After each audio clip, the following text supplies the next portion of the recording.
मुल्क के मुख्तलिफ इलाकों में शदीद बर्फबारी से निज़ाम ज़िंदगी मफलूज। बलाई इलाकों में कई फीट बर्फ़ पड़ने के बायस राबता सड़कें बंद।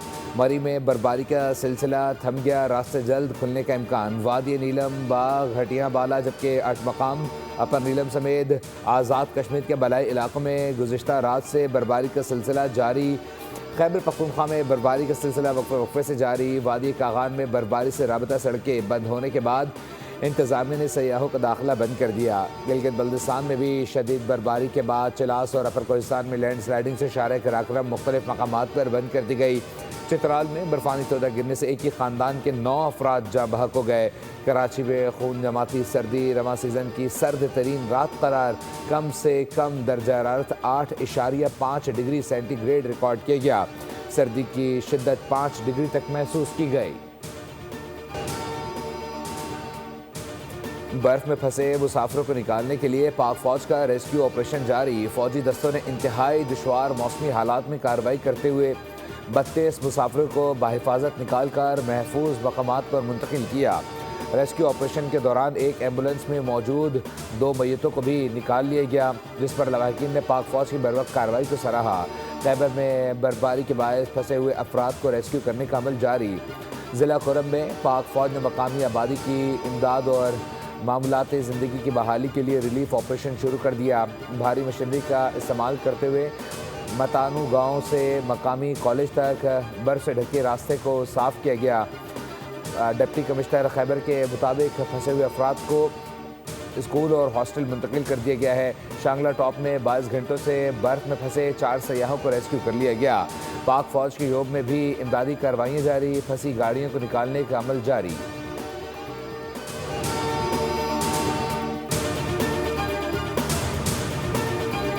खैबर पख्तूनख्वा में कल से मजीद बारिश और बर्फबारी का अलर्ट जारी। मगरबी हवाएं बलाई शुमाली इलाकों पर असरअंदाज होंगी। अगले 24 से 48 घंटों के दौरान बलाई इलाकों में मजीद बर्फबारी का इम्कान है।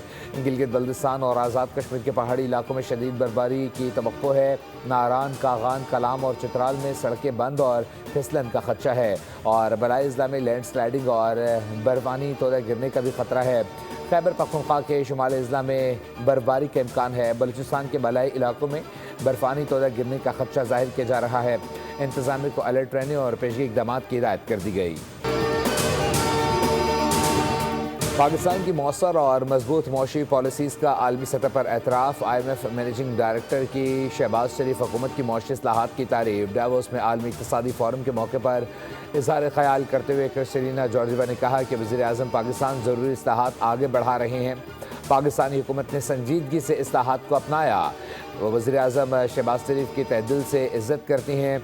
शहबाज शरीफ जब किसी काम की ठान लें तो उसे मुकम्मल करके ही छोड़ते हैं।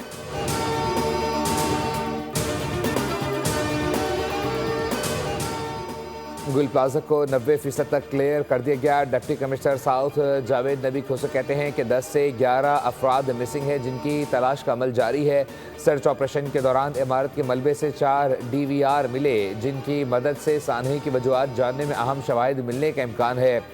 गुल प्लाजा का मलबा उठाने के दौरान 1.5 किलो सोना भी मिला जिसे मालिक के हवाले कर दिया गया, जबकि तहखाने में दुकान से 1 लाख रुपए से ज़ायद रकम भी मिली। Police surgeon doctor Samira Tariq ने भी बताया कि गुल प्लाजा से अब तक 71 लाशें और इंसानी बाक़ियात लाई गई हैं। लाशें जल जाने की वजह से DNA का अमल पेचीदा है।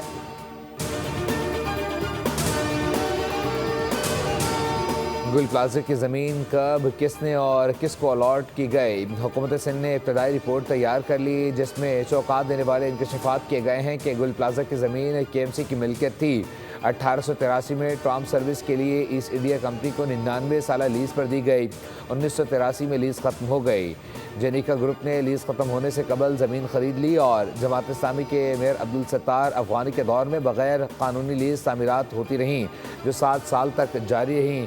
1991 में MQM के मेयर फ़ारूक सत्तार के दौर में KMC की ज़मीन गुल प्लाजा के लिए महज 3 रुपये फ़ी गज़ लीज़ की गई, जिस पर साबिक मेयर के दस्तखत मौजूद हैं। तहकीकाती रिपोर्ट के मुताबिक 2003 में गुल प्लाजा के इजाफी फ्लोर्स को जमात इस्लामी के मेयर नेमतुल्लाह खान के दौर में रेगुलराइज किया गया।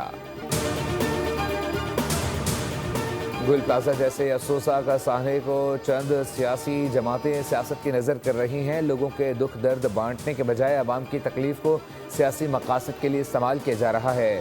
सीनियर वजीर सिंध शर्जील इनाम मेमन कहते हैं कि गुल प्लाजा की तामीर, मंजूरी और कानूनी मामलात ऐसे अदवार में हुए जब सिंध हुकूमत या पीपल्स पार्टी का कोई किरदार नहीं था। ये तमाम फैसले उस वक्त की शहरी हुकूमतों और मुतल्लिका इदारों की जिम्मेदारी थे। गुल प्लाजा से मुताल्लिक तमाम बेज़ाब्तियों को 2003 में बाकायदा तौर पर रेगुलराइज किया गया। ये तमाम इक़दामात 18वीं आइनी तरमीम से पहले किए गए, जब बल्दियाती इदारे बराह रास्त जिम्मेदार थे। इस मामले को सियासी रंग देना हक़ाइक़ को मस्क करने के मुतरादिफ है।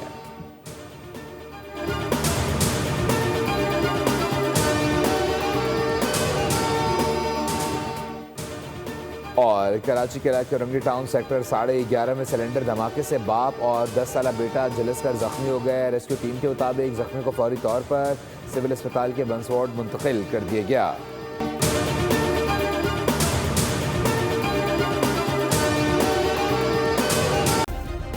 सब्सक्राइब करें और बेल दबाएं ताकि कोई खबर रह न जाए।